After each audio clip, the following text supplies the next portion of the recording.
Hadirin sekalian yang berbahagia, yang saya hormati Al-Akhil Mahbub Ustaz Ibnu, para asatidz, bapak-bapak saudara sekalian yang berbahagia. Di pagi hari ini sesuai dengan permintaan dari panitia, kita akan membicarakan tentang manfaat zakat, infak, dan sedekah. Bapak, kalau kita membaca Al-Quran, maka ayat-ayat awal di dalam Al-Quran itu berbicara tentang tipologi manusia. Dan yang pertama sekali yang digambarkan dari 3 tipe manusia adalah tipologi orang yang beriman. Beriman, ya, kemudian orang yang kafir, dan terakhir orang yang munafik. A'udzubillahi minasyaitonirrajim. Bismillahirrahmanirrahim. Alladzina yu'minuna bil ghaibi wa yuqimunas sholata wa mimma razaqnahum yunfiqun. Orang-orang yang beriman kepada yang gaib. Jadi tipologi pertama, orang yang beriman itu percaya dengan hal-hal yang gaib. Tentunya yang gaib ini bukan maknanya, bukan bermakna kelenikan, ya. Yang gaib artinya kita percaya bahwa surga itu ada. Kita percaya malaikat itu ada. Kita percaya bahwa nanti ada hari kebangkitan, ada hari hisab. Maka itu semua termasuk yu'minuna bil ghaib. Yang kedua, wa yuqimunas shalah. Orang yang beriman itu orang yang mengerjakan sholat. Dan kita sudah tahu sholat itu 5 waktu. Dan kita sudah insya Allah termasuk yang mengamalkannya. Amin. Wa mimma razaqnahum yunfikun. Yang ketiga, dari sebagian rizki yang kami berikan kepada mereka diinfakkan. Nah ini Bapak, ya, mesti kita perhatikan ini, bahwa yang diminta dikeluarkan itu bukan rezeki kita. Yang diminta oleh ayat ini adalah rezeki Allah. Wa mimma razaqnahum, dan sebagian rezeki yang kami berikan kepada mereka yunfikun, mereka mengeluarkannya, mereka menginfakkannya. Nah, jadi konsepsi tentang harta bagi orang yang beriman itu menerima titipan Allah. Ikhtiar kita mencari rezeki, tetapi rezeki itu punya fungsi sosial. Ambil, silakan nikmati, tapi tidak boleh 100%. Harus dikeluarkan zakatnya. Nah, apa bedanya zakat, infak, dan sedekah? Dan ayat ini mengatakan yunfiku. Ya, mereka mengeluarkan infak. Infak itu maknanya ikhraju syai' minal yadi, mengeluarkan sesuatu itu dari tangan. Nah, tangan yang dimaksud al-yadu bimaknal milki. Yang dimaksud tangan adalah kepemilikan. Mengeluarkan milik kita. Ya, amanah yang diberikan rezeki oleh kita, kemudian kita berikan, kita keluarkan. Apabila dikeluarkannya berdasarkan kewajiban, ada ketentuannya, maka namanya zakat infak itu. Apabila infak itu dikeluarkan karena tatamu, karena sukarela, namanya sedekah. Apabila infaknya itu dikeluarkan karena ikatan yuridis, karena konsekuensi melakukan perikatan, namanya ma'isyah. Bapak, kita wajib memberikan ma'isyah kepada keluarga kita. Itu konsekuensi logis dari sebuah perikatan, dari sebuah kebersamaan dalam rumah tangga. Nah, yang wajib dan yang sunnah ini disebut dengan infak. Jadi kalau disebut infak itu masih umum. Walaupun juga infak nanti juga maknanya sedekah. Jadi memang kadang-kadang sedekah juga maknanya zakat. Seperti kalau ditanya, siapa yang berhak menerima zakat? Al-Quran menggunakan kata sedekah. As-sadaqatu lil fuqara wal masakin wal 'amilina 'alaiha. Itu as-sadaqatu bukan az-zakatu. Nah, jadi penggunaan zis itu memang ya multiguna. Kadang-kadang zakat disebut sedekah, sedekah juga diartikan zakat, tapi juga bisa bermakna infak. Bapak-bapak sekalian yang berbahagia. Nah, jadi yang pertama orang beriman itu beriman kepada yang gaib, mengerjakan sholat, ya, kemudian mereka itu menginfakkan sebagian dari rezeki yang Allah berikan. Ayat keempatnya, walladzina yu'minuna bima unzila ilaika wa ma unzila min qablik.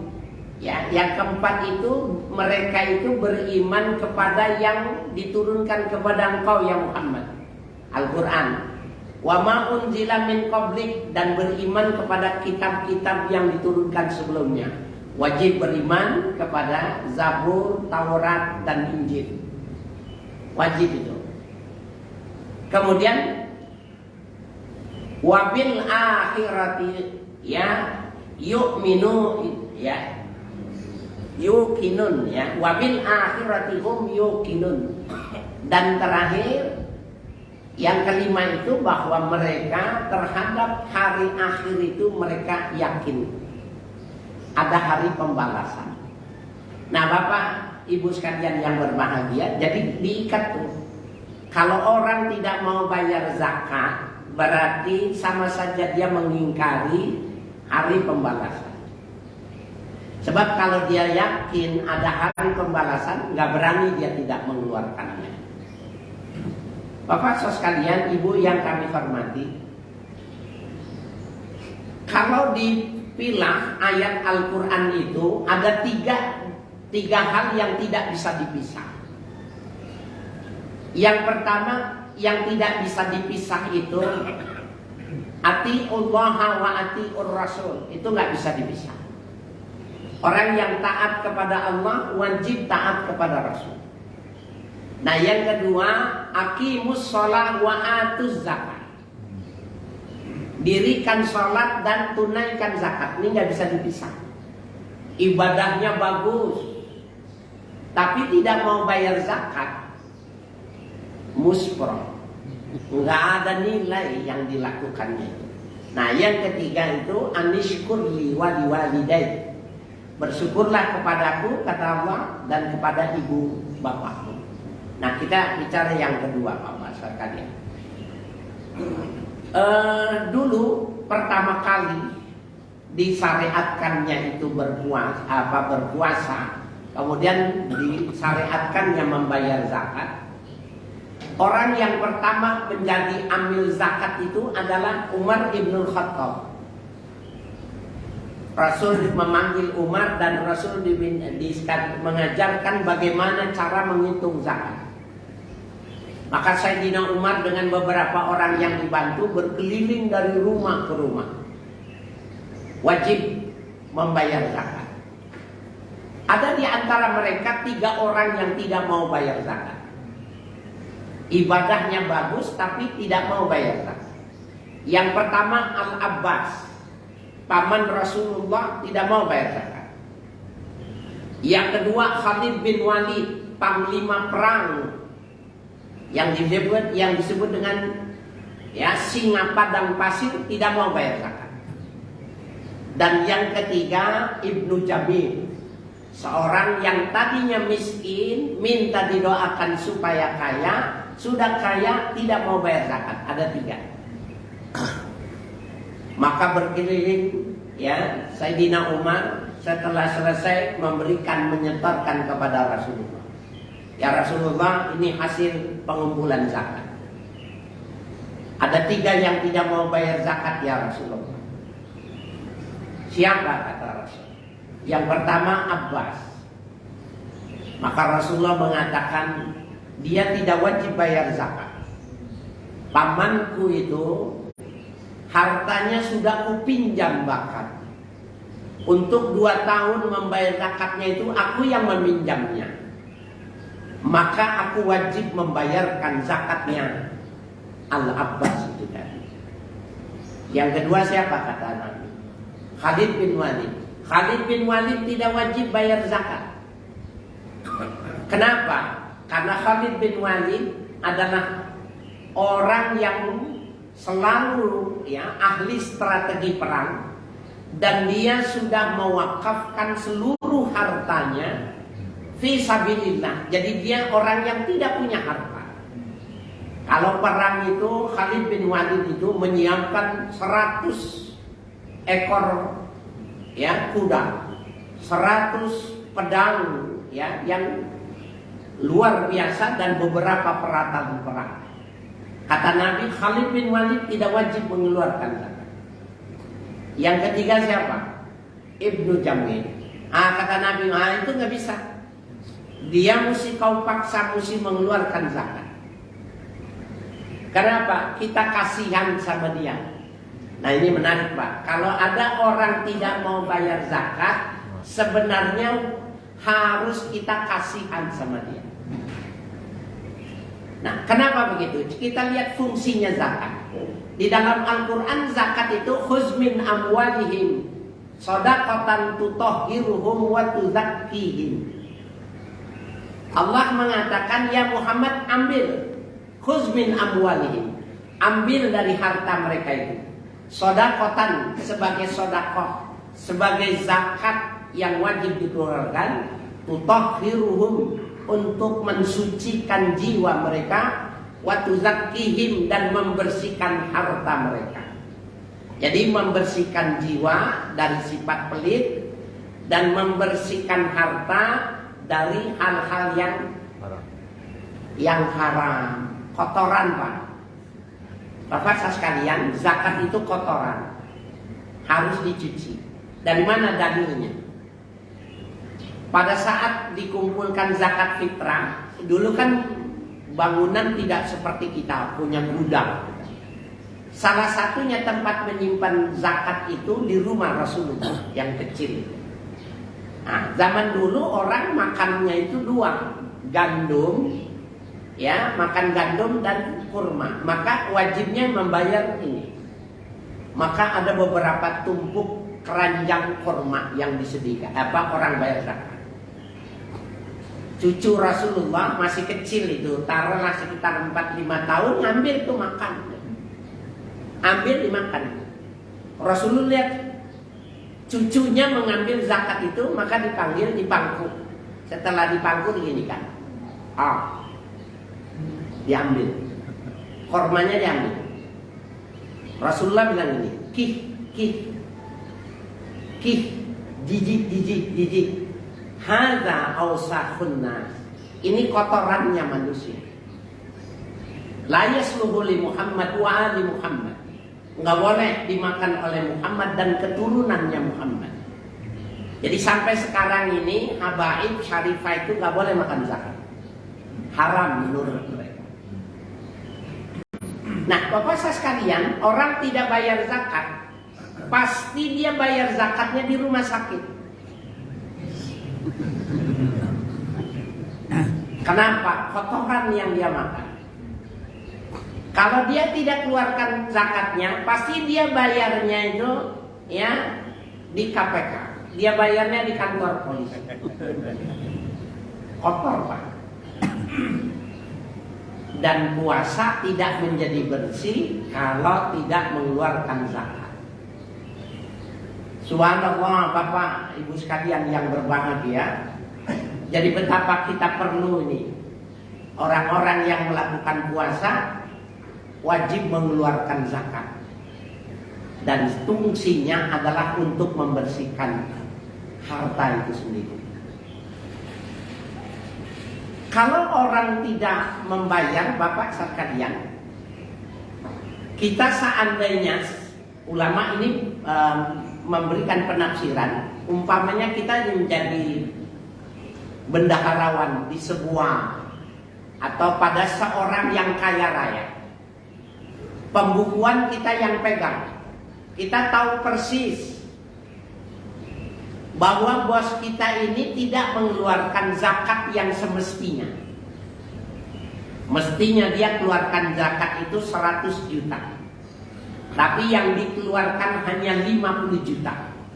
Kita tahu nih ada 50 juta yang belum dikeluarkan. Karena apa? Karena kita yang pegang pembukuannya. Kita tahu persis 100%. Dan kita orang kaki tangannya yang tidak keluar dari catatan ini. Maka kita sebagai bendaharawan boleh mengeluarkan sebagai kasih sayang kita, kasihan kita kepada dia nanti kena penyakit karena makan kotoran. Tapi tidak boleh melebihi dari batas yang wajib dikeluarkan dan tidak boleh dibuat dirinya, tetapi diberikan kepada 8 asnaf yang diatur di dalam Al-Quran. Bapak, itu boleh diambil. Bahkan bapak saya sekalian, ada seorang istri datang kepada Nabi. Ya Rasulullah, saya sudah terlanjur menikah, tapi suami saya medit. Kalau orang Depok medit itu apa Pak? Pelit. Ya. Korek. Ya. Ya. Akar asem. Ugel-ugel buntut sapi. Wah, susah kali. Bapak sekalian yang berbahagia, wanita itu mengatakan, ya Rasulullah, suamiku itu pelit. Jangankan dia mengeluarkan zakat, untuk saya istrinya, untuk anaknya saja tidak dipenuhinya. Bapak, di dalam Islam itu ada 2 pengertian pelit, Pak. Ada yang disebut bakhil. Bakhil itu kalau dimintai sumbangan buat masjid, kegiatan agamaan, buat 17 Agustus, nggak mau dia.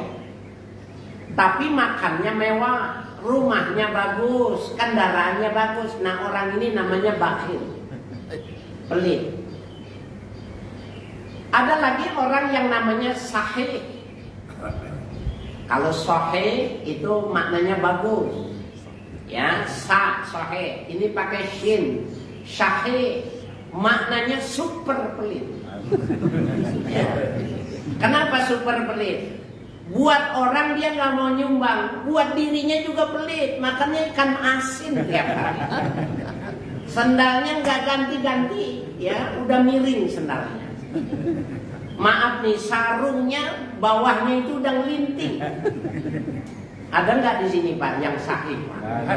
Jangan ditemenin Pak. Bilang gua mulai hari ini berhenti main sama lu. Ngapa? Lu rajanya pelit. Pak, al-bakhil la yadkhulul jannah. Orang pelit nggak bisa masuk surga. Jangan deketin, berhenti Pak. Bahkan kalau kita dekat sama orang miskin itu yuksil qalbah, bisa menyebabkan hati kita mati. Ya, kalau sama orang pelit.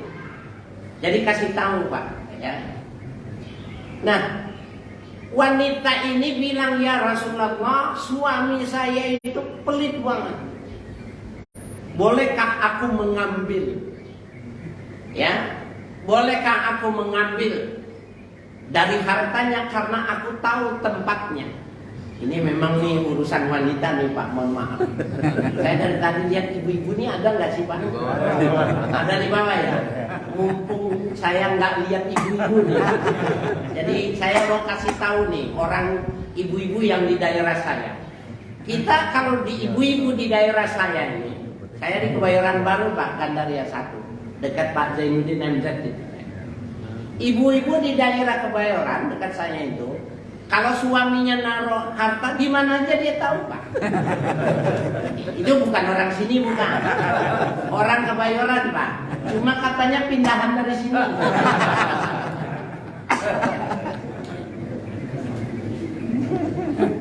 Bapak Ibu sekalian yang berbahagia, saya tahu mengambilnya ya Rasulullah, asalkan kau izinkan. Bapak Ibu sekalian yang berbahagia, Rasulullah mengizinkan istrinya mengambil harta untuk kepentingan ma'isyah, karena itu wajib dikeluarkan. Jadi istrinya menolong suaminya, tapi nggak boleh berlebih-lebihan. Ini ibu-ibu di bawah nih mengatakan asyik. Asyik nih, gue udah tahu nih. Ada dalilnya dari Pak Ustadz Haris Hakam. Tapi ibu nggak boleh berlebih-lebihan. Jadi pertama, seperti bendaharawan tadi, dia tahu keluar masuknya harta, dia tahu berapa yang dikeluarkan. Kalau tidak memenuhi kriteria ini yang disebut dengan khudz min amwalihim shadaqatan tutahhiruhum wa tuzakkihim. Nah, Bapak Ibu sekalian yang berbahagia, ketika Nabi wafat, kemudian hasil aklamasi yang menjadi khalifah adalah sahabat Abu Bakar. Ternyata Bapak sekalian, kalau ada orang sekarang tidak mau bayar zakat nih, sekarang ini banyak nggak Pak orang yang nggak mau bayar zakat sekarang? Bukan banyak, banyak banget. Di Indonesia kalau orang Islam bayar zakat, kemiskinan itu bisa terangkat semua. Bayangin, itu ya banyak ya ekonom yang mengatakan itu orang Islam di Indonesia kalau bayar zakatnya sesuai dengan ketentuan, kemiskinan bisa terangkat. Apa maknanya? Berarti selama ini kemiskinan ditahan oleh tangan-tangan yang tidak mau bayar zakat. Nah, ini Bapak sekalian, pada zaman Khalifah Abu Bakar itu orang sholatnya rajin, puasanya bagus, tapi nggak mau mengeluarkan zakat. Maka kebijaksanaan pemerintahan Abu Bakar yang pertama memerangi orang yang tidak membayar zakat. Karena saking kerasnya memerangi itu, Sayyidina Abu Bakar diprotes sama Umar. Datang suatu saat, Umar sahabat Nabi menjumpai sahabatnya yang jadi khalifah. Dan Umar menunjukkan ketegasan dia. Wahai Abu Bakar, kau tidak boleh melakukan kekerasan terhadap orang yang tidak mau bayar zakat. Dan aku ingatkan ini cuma 3 kali. Kalau kau tidak berhenti memerangi mereka itu, aku akan perangi kau. Jadi Sayyidina Umar itu pernah konfrontatif sama Abu Bakar. Abu Bakar itu lembut, berilmu dan waraknya tinggi, tetapi ketika ditantang Sayyidina Umar berdiri, sahabat Abu Bakar. Ya Umar, bukankah Allah sudah mewajibkan aqimus shalah wa atuz zakat? Ketika mereka di zaman Nabi mereka mau bayar, kenapa ketika khalifahnya aku mereka tidak bayar? Kalau di sini mereka tidak mau bayar, selamanya orang tidak mau bayar zakat. Kalau kau memerangi aku lebih dulu memerangi engkau ya Umar. Kaget Umar, orang yang kalem ngomongnya keras. Ditantanglah dia, aku yang lebih dulu memerangi engkau. Maka Sayyidina Umar menjadi rendah turun ketika dibacakan Al-Quran. Wala tulku bi aidikum ila tahlukah. Jangan kau jatuhkan dengan tanganmu sendiri ke dalam kebinasaan. Antahluka itu neraka. Jangan kau jatuhkan dengan tanganmu sendiri ke dalam neraka, maknanya tidak bayar zakat. Sayyidina Umar ditantang dan dijelaskan ayatnya itu diam. Nah, Bapak sekalian yang berbahagia, ini menarik ini untuk kita perhatikan. Orang-orang yang tidak mau bayar zakat itu orang yang pelit. Ya, orang yang tidak mau melaksanakan 2 sisi yang tidak boleh dipisah. Dan dia tidak sempurna. Mohon maaf nih, ada orang dahinya hitam Pak, dari lantaran ibadahnya bagus, tapi nggak mau bayar zakat, nggak ada manfaat. Seandainya perutnya ramping karena sepanjang hidupnya berpuasa, tapi nggak bayar zakat, nggak ada nikmat, nggak ada nilainya. Nah ini dua hal yang tidak bisa dipisahkan. Walaupun Bapak sekalian interpretasi ayat ini wala tulqu biaidikum ila tahluka itu banyak. Kita kalau masuk ke kota Mekah, kota Madinah Pak, itu selalu tulisannya mamnu at-tadkhil wala tulqu biaidikum ila tahluka. Mamnu at-tadkhil, dilarang merokok. Ya, wala tulqu biaidikum ila tahluka. Jangan kau jatuhkan dengan tanganmu sendiri. Ini masukkan tembakau ke sini, bakar. Mohon maaf nih yang perokok. Ya. Ila tahluka. Ini orang Mekah, Madinah seperti itu. Nah, Bapak sekalian yang berbahagia, apakah boleh? Yang dimaksud adalah bayar zakat, tapi diartikan merokok juga. Maka ulama mengatakan itu interpretasi. Itu penafsiran ya dari makna yang sebenarnya. Padahal yang dimaksud dengan orang yang dengan tangannya sendiri melemparkan kenistaan itu adalah rajin ibadahnya tetapi tidak mau bayar zakat. Dia lemparkan dirinya ke dalam api neraka. Hadirin hadirat yang berbahagia, kalau kita lihat Islam itu tampil ketika itu sudah ada dua sistem ya masyarakat ekonomi dunia, Romawi, Persia, itu mereka sudah kenal yang namanya paham tentang kapitalisme. Ya kalau sekarang di Eropa itu gaya hidup mereka itu kapitalisme, sebuah paham di mana orang bebas memiliki harta tanpa ada batasan. Islam lahir, kapitalisme itu sudah besar. Lawanannya kaum sosialis. Mereka mengatakan kepemilikan harus dibatasi, sehingga kesejahteraan itu bisa merata. Maka Tiongkok, ya, Cina itu, Rusia termasuk yang punya haluan, ya sosialis itu, kepemilikan itu dibatasi. Nggak boleh melebihi punya tanah lebih dari sekian. Nggak boleh punya rekening lebih dari sekian. Karena itu diberikan kepada pengangguran yang belum bekerja, yang belum punya usaha. Nah, Islam datang itu mabaina-baina. Islam itu menjadi model sistem ekonomi yang antara kapitalis dan yang sosial. Kepemilikan diakui oleh Islam dan tidak ada batasnya. Kenapa tidak ada batasnya? Siapa yang bisa mengalahkan kekayaannya Nabi Sulaiman? Sampai hari kiamat tidak ada yang bisa mengalahkan Nabi Sulaiman. 300 ekor sapi membawa kunci gudangnya saja tidak kuat. Kuncinya Pak, 300 ekor sapi bawa kunci perbendaharannya enggak kuat. Islam memperbolehkan orang punya sisi kapitalis, pengakuan terhadap kepemilikan. Tapi juga ada aspek sosialisnya, bayar zakatnya nggak bisa ditawar. Mesti tanggung jawab kepada lingkungan, mesti bertanggung jawab kepada orang miskin. Bahkan Bapak sekalian berbuka puasa, maaf nih, kita buka puasa, ada nasi, ada sayur, ada tahu, ada tempe, ada daging, ada telur, ya ada lalap, ada semua. Apalagi Pak, ya ada kolak, ada es campur nih, kita makan nih. Di sebelah rumah kita nggak makan, ini haram semua ini. Haram kita makan.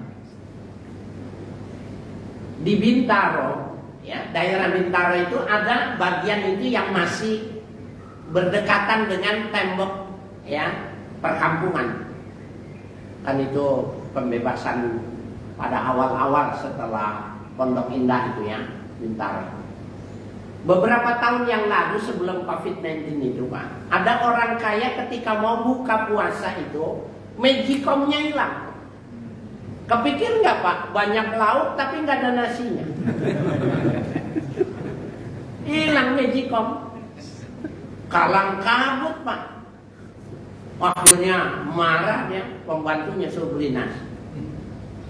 Karena lauknya tidak ada yang punya. Tidak lama kemudian datang orang kampung janda yang punya beberapa anak, ditinggal oleh suaminya, membawa magicom. Dia bilang, Bapak Ibu, tadi saya datang ke sini, Bapak Ibu tidak ada. Saya sudah ucapkan salah. Saya pengen minta nasi karena anak saya sudah tidak kuat. Dan ini saya kembalikan, saya tidak butuh dengan magicomnya. Dan ini masih ada, cuma saya mengambil sebagian. Di zaman kayak gini masih ada Pak, saya bilang tidak ada. Haram nih semua yang dimakan. Ternyata ada tetangganya yang gak makan, anaknya bisa nangis gara-gara gak makan. Orang baru tersadar bahwa kalau sudah di rumah mewah itu tidak buka jendela. Orang baru sadar kalau makanan sudah ada, orang tidak buka pintu depan, pintu belakang. Ayo Bapak sekalian yang berbahagia, nggak bisa ati Allah wa ati Rasul, aqimus shalah wa atu zakat, nggak bisa dipisah. Bahkan Bapak, kunci kehebatan para auliaillah, wali-wali di hadapan Allah itu bukan karena kewajiban yang dilakukan.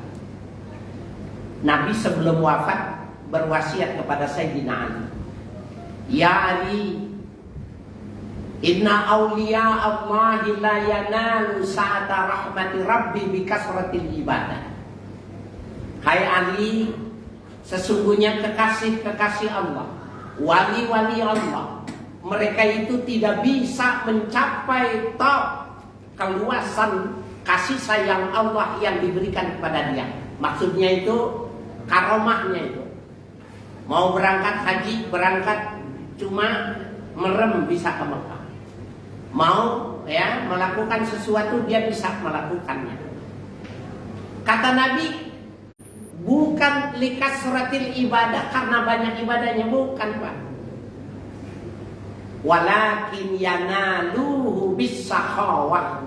Akan tetapi kekasih-kekasih Allah, mereka itu mendapatkan kedudukan yang tinggi bisakhawah, dari lantaran hatinya yang murah. Murah hati itu maknanya peduli sosial, soleh sosial itu, sakhi. Subhanallah, Bapak Ibu sekalian, Sayyidina Fatimah putri Rasulullah pernah bikin rohib. Rohib itu Bapak, kalau kita keluar dari Masjidil Haram, yang haji, yang umrah, yang belum saya doakan mudah-mudahan bisa umrah, bisa haji, amin. Rohib itu bunda, ya. Maka habis dimasak dibelah empat. Seperempat buat suaminya Ali bin Abi Thalib, seperempat untuk dirinya, 2/4, seperempat buat Hasan dan Husain. Makan suaminya, Hasan dan Husain makan, ini mau dimakan sama dia yang masak, putri Rasulullah, nggak enak hatinya. Jangan-jangan ayah saya belum makan. Ini kalau punya anak begini enak nih Pak. Anak bapak kalau mau makan ingat sama bapak nggak? Dia mesti dengar nih ya. Maka dia minta izin kepada suaminya untuk membawa ini, memberikan kepada Rasulullah. Diizinkan, dibungkus. Gak dibungkus, dibawa oleh Sayyidah Fatimah. Assalamualaikum ya Rasulullah. Waalaikumsalam. Dibuka, dikecup ya keningnya oleh Rasulullah. Ada apa gerangan? Maka Sayyidah Fatimah mengatakan, ya Rasulullah, aku membuat rohib, barangkali ayahanda berkenan menerimanya. Diterima sama Rasulullah. Kau sudah makan belum? Nih Pak nih, anak yang baik. Sudah ya Rasulullah. Sudah ayahanda. Tapi niat dalam hatinya kemarin. Karena ini memang belum makan. Maka Rasulullah mengatakan, dan ini yang membuat saya kalau menyampaikan ini hati saya pilu Pak. Rasulullah mengatakan gini, ya Fatimah, hadza awwalu ta'amin yadkhulu ala fami abika munzu salasati aji. Fatimah, inilah makanan yang pertama yang akan masuk ke rongga mulut ayahmu sejak 3 hari 3 malam. Ibu-ibu di bawah tolong dites suaminya nanti Bu. 3 hari jangan masak.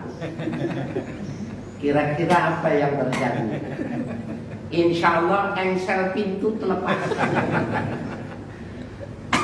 Bapak Ibu sekalian yang berbahagia, 3 hari 3 malam tidak makan tapi tidak marah, tidak emosional. Kenapa? Puasa yang membentuknya. Bapak saya sekalian yang berbahagia, puasa ini adalah membentuk kecerdasan sosial. Sayyidah Fatimah terharu ketika mengatakan ayahnya belum makan. Feelingnya dia benar berarti. Maka Rasulullah baca basmalah. Bismillahirrahmanirrahim. Assalamualaikum. Nengok kakek tua kurus mengaku belum makan dan minta diberikan makanan. Makanannya sejak 3 hari baru ini. Kalau bapak yang jadi nabi kasih nggak nih? Kasih nggak? Bapak nggak mau jawab. Gue bingung jawabnya. Ya. Kecerdasan spiritual itu sama dengan orang-orang yang memenuhi konsumsi ya material. Ketika dia memasukkan nutrisi dalam tubuh, maka Rasulullah mendekat, makan. Padahal ini udah baca bismillah. Kan tinggal dorong doang dikit gitu banyak. Dan tidak dipotong, tapi diberikan sumur. Nah, bapak-bapak kita tadi mulai subuh kita puasa nih. Nanti maghrib nggak ada makanan. Makanannya roti cuma 1. Kemudian ada tukang minta-minta. Bapak kasih nggak? Dibagi kali.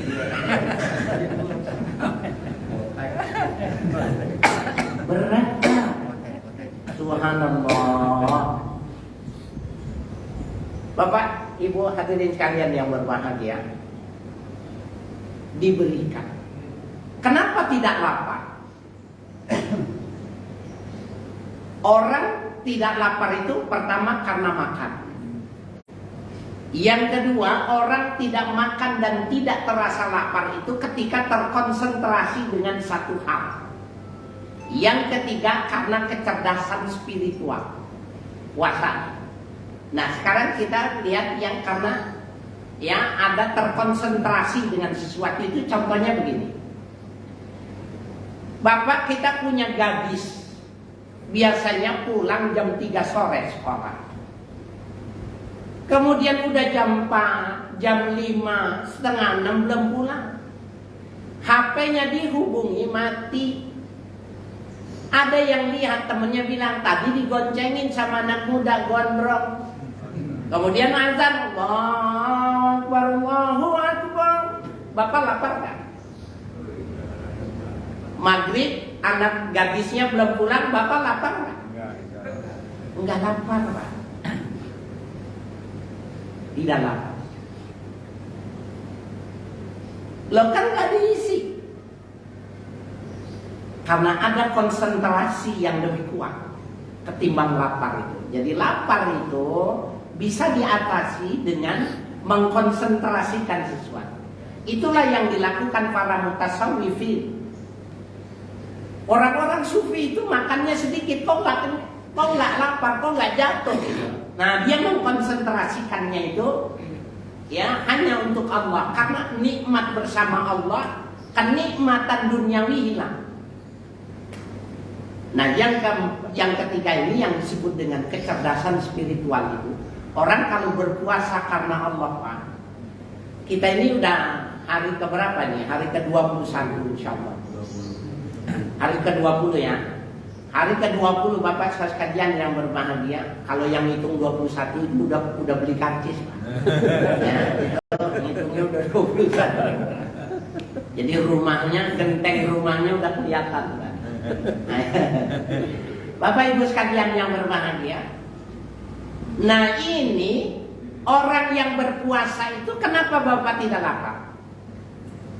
Karena Bapak mengatakan lillahi ta'ala. Ya, Allah mengatakan kelebihannya Ramadan ini, beliau begini, Allah dalam hadis qudsinya disampaikan oleh Nabi begini, wa yada'u syahwatahu wa ta'amahu li ajli. Orang yang berpuasa itu dia tinggalkan syahwatnya, keinginannya, makanannya, minumannya li ajli, karena aku. Maka Bapak Ibu tidak lapar. Nah, kalau begitu Bapak sekalian yang berbahagia, orang yang mau diet itu sebenarnya nggak mesti mau makan, membuat sebuah menu yang sedemikian rupa memenuhi kriteria ya pola makan gizi berimbang umpamanya. Kalau ketika dia mau makan dia konsentrasikan sesuatu, sebenarnya bisa hilang. Ada satu kisah yang menarik Bapak, ditulis oleh Imam Kusyairi. Seorang kakek tua, kurus, layu, dan dia punya kebiasaan kalau jam 9 pagi itu tawaf.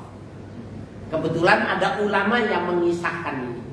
Kakek itu masuk ke Masjidil Haram, tawaf. 1 putaran, 2 putaran, jatuh dia. Karena bisa jadi nggak makan, nggak punya duit bisa jadi. Maka oleh yang tawaf digeser ke pinggir. Kemudian sambil gemetar tangannya mengeluarkan sesuatu dari kantongnya. Dibaca sama dia. Ketika dibaca, maka dia berdiri seperti anak 17 tahun. Dia langsung gagah mengerjakan tawaf. Ulama yang melihat kakek ini aneh. Baca apa dia? Besok jam 9 lagi dia istiqomah tawaf. 1 putaran, 2 putaran, 3 putaran, jatuh lagi. Dipinggirkan lagi. Dia keluar, dia membaca lagi. Berdiri lagi seperti anak yang baru dewasa. Gagah perkasa. Hari ketiga jam 9 dia keluar lagi. Putaran pertama, 2, 3, jatuh, mati. Nggak ketolong, dipinggirkan. Maka ulama ini yang dikisahkan oleh Imam Kusyairi minta izin memanggil 2 orang. Bapak, saya mau mengambil sobekan yang ada di kantong Bapak ini.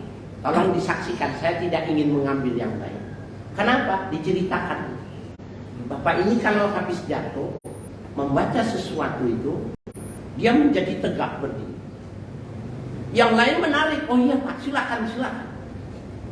Ya, maka Bismillahirrahmanirrahim diambil. Ada sisa bahan putih yang dibaca. Maka ulama yang membacanya menangis. Inilah yang menyebabkan tubuh yang ringkih ini, yang kurus ini, tapi kalau dia membacanya, dia tegar, kuat seperti anak yang 17 tahun. Semakin dibaca semakin menang. Apa nih Pak yang ada di tulisan di sini apa? Hadiahnya umroh. Nanti kalau ada yang bisa jawab, tulisannya apa? Hadiahnya umroh. Saya tunggu di Jeddah nanti.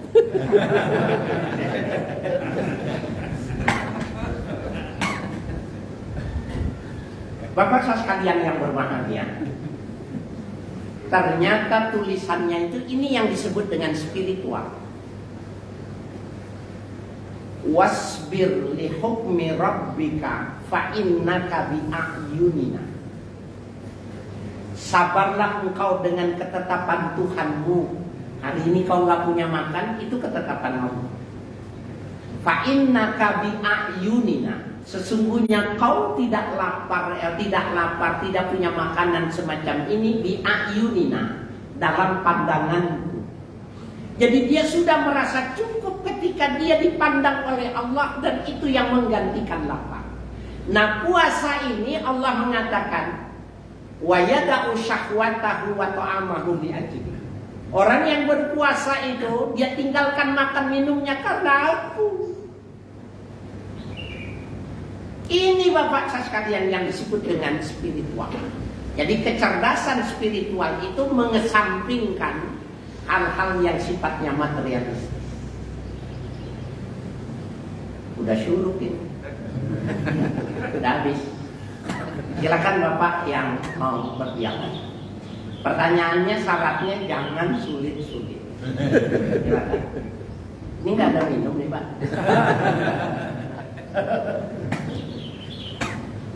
Bapak bingung mau nanyanya ya. Kenapa bingung? Karena udah jelas.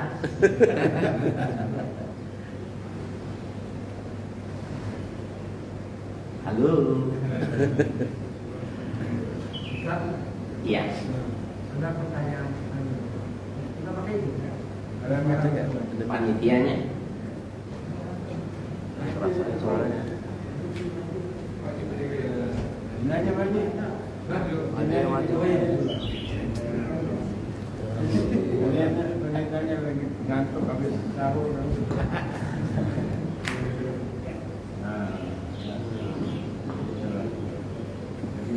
Alhamdulillah Ustaz. Saya sebenarnya sering melihat Ustaz sebenarnya di MNC TV. Tapi kalau lagi iseng kebetulan ada siaran yang dari seluruh Indonesia Ustaz ya. Wah, ini keren ya Ustaz. Alhamdulillah. Terima kasih Pak.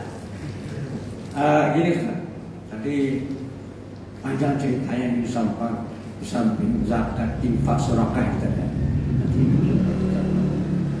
So gini Ustaz, kita bilang bahwa orang katakanlah dia punya kontrakan, tapi ada Ustaz yang bilang gini, sebenarnya apa 2,5% apa 5%? Ada yang bilang gitu. Nah kan apa ini dari dulu kan 2,5% Ustaz ya? 2,5. Nah, tapi ada yang bilang wah 5%. Ini gimana ceritanya? Kemudian tadi Ustaz juga bilang mengenai sosialis dan kapitalis ya. Sebenarnya negara kita ini yang bagus sebenarnya paham sosialis ya, Ustaz. Itu yang punya itu komunis. Ya Ustaz ya. Sebenarnya sosialis sebenarnya. Kalau sosialis itu kan nggak boleh menguasai. Kalau kita kan enggak. Satu orang bisa menguasai sekian, nggak bagus juga ya. Tapi itu paham itu adanya di komunis Ustaz. Betul. Nah, jadi yang kami tanyakan ini tadi berikutnya zakat, infak, sedekah. Kemudian di mana? Apa kalau kita saya infakkan saja, saya sedekahkan saja? Kapan kata-kata itu keluar? Kalau zakat, kalau dulu saya ingat waktu kecil ya, waktu zaman susah itu, kalau orang kampung itu kan anaknya banyak Ustaz. Banyak ya. Kita dulu kan ada yang 1 orang 10 kan. Dia bayar zakat fitrahnya. Fitrah itu kan harus dibayar gitu. Dia anaknya 10. Saya pernah lihat itu. Itu hanya 2 orang atau 3 orang yang betul-betul bayar berasnya 3,5 liter ya Ustaz.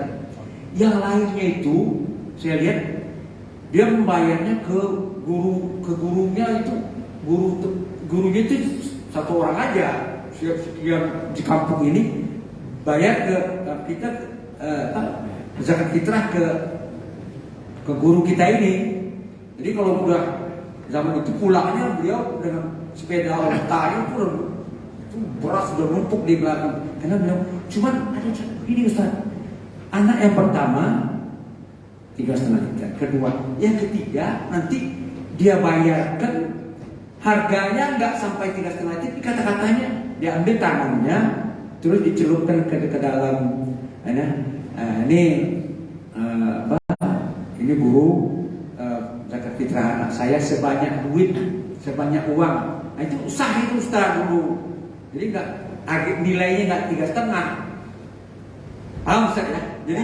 Jadi anaknya banyak karena dulu itu. Jadi dia bayarkan zakat fitrahnya. Ini Ustaz sesuanya dipegang oleh Ustaz tangannya. Saya merasakan itu dulu. Zaman paceklik dulu. Nah, bagaimana ini Ustaz? Apanya? Apa Ustaz mengalami nggak itu? Karena saya lihat di Ustaz tinggal lihat kebayaran nggak mengalami itu barangkali. Kalau kita kecil-kecil ada begitu. Ya baik. Kemudian tadi yang 2,5%, yang 5%, kemudian zakat fitrah seperti itu. Kemudian anunya antara zakat, infak, sedekah ini Ustaz. Ini perlu diperjelas juga. Iya baik ya. Terima kasih Ustaz ya. Baik. Ini kalau kurang Iya baik. Bapak Saudara sekalian, di luar zakat fitrah, zakat-zakat yang lain itu ya memang macam-macam. Ada zakat ghanimah ya, rampasan perang itu khumusil khumus ya. Dibaginya 5 bagian dan nanti ada yang dapat 1/5, keluarga Nabi dan lain sebagainya itu 1/5.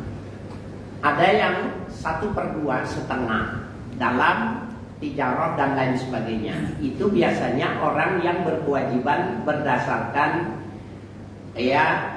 nisab dan haul itu 2,5%. Rubul asri itu 2,5%. Ukurannya itu adalah 83 gram. Ada yang mengatakan 85 gram.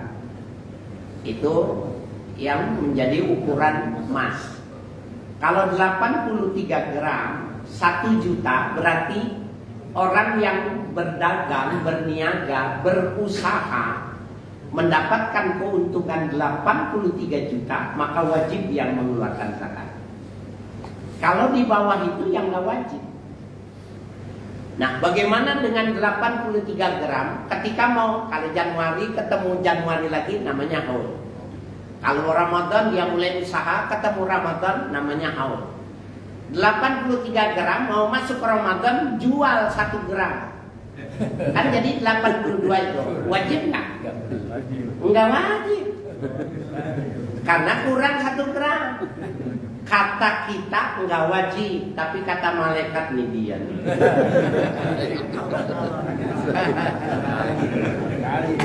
Nah, nanti dia bayarnya di rumah sakit Pak. Dan itu lipatannya 10 kali lipat.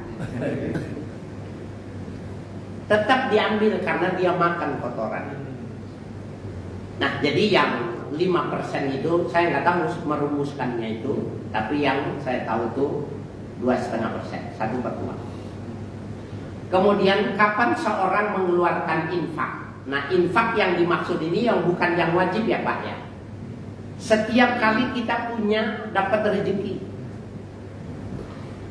berapa persen? Terserah berapa saja, tidak ada ukurannya. Ada orang yang mengeluarkannya itu 10% Pak. Ini namanya sedekah tatawwu namanya. 10%. Jadi kalau dapat duit 1 juta, dia cuma ngambil 900. Yang 100-nya itu disedekahkan. Ini nanti orang ini cepat kaya nih Pak. 10%. Ada yang 20%. Ada yang 30%. Ada yang 40%. Ada yang 50-50 Pak. Dapat 1 juta, cuma 500 diberikan istrinya, yang 500 disebar. Dan ada yang lebih ekstrim lagi. Taraktu tis'a minal usr khaufan an wuqu'il muharramat. Kata Sayyidina Umar, aku tinggalkan 9 dari 10 yang aku punya, aku takut jatuh kepada yang haram. Punya duit 1 juta, hanya dipakai 100.000, yang 900.000 diberikan kepada orang banyak, aku khawatir jatuh pada yang haram. Mana tuh ada yang nggak makan? Kira-kira Bapak punya duit 1 juta nih pulang nih. Yang Bapak keluarkan berapa?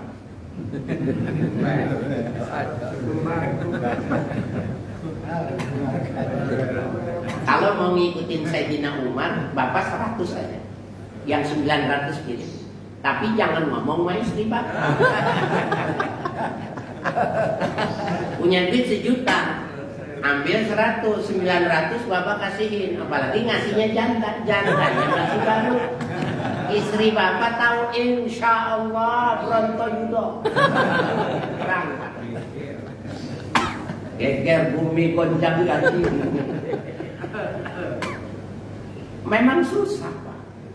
Itu mengapa Allah mengatakan wa mimma razaqnahum, di antara rezeki yang kami berikan infakkan. Lalu yang ketiga, Bapak saya sekalian, orang dulu anaknya banyak-banyak, betul Pak, KB nggak ada. Kemana-mana apalagi Ustadz pakai sarung, itu nggak pakai celana dulu Pak. Orang dulu nggak pakai celana. Dan wanitanya subur, kesenggol hamil, kesenggol hamil. Anaknya banyak. Saya bersaudara 12 Pak. Banyak apa banyak? 12. Yang merubah saya dari pengacara menjadi ustadz itu punya anak 24. Banyak apa banyak banget? Banyak. Pengacara yang hidupnya enak terjamin berhenti saya Pak. Dipukul muka saya dengan ucapan orang yang punya anak 24. Karena 24-24-nya anaknya hafal Quran. Berhenti saya jadi pengacara.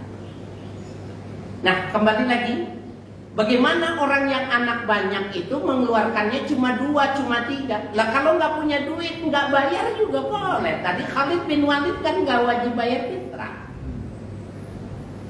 Abbas nggak wajib bayar fitrah, orang duitnya dia dipinjam sama Nabi. Nggak punya apa yang mau difitrahin. Dia bukannya membayar fitrah, menerima fitrah. Nah nanti dia menerima fitrah udah banyak, buat hari itu lebih tuh. Nah dia keluarkan yang lebih dari untuk masak hari raya itu. Dia sedekahkan. Enggak, ternyata cukup buat itu. Ya boleh, nggak usah.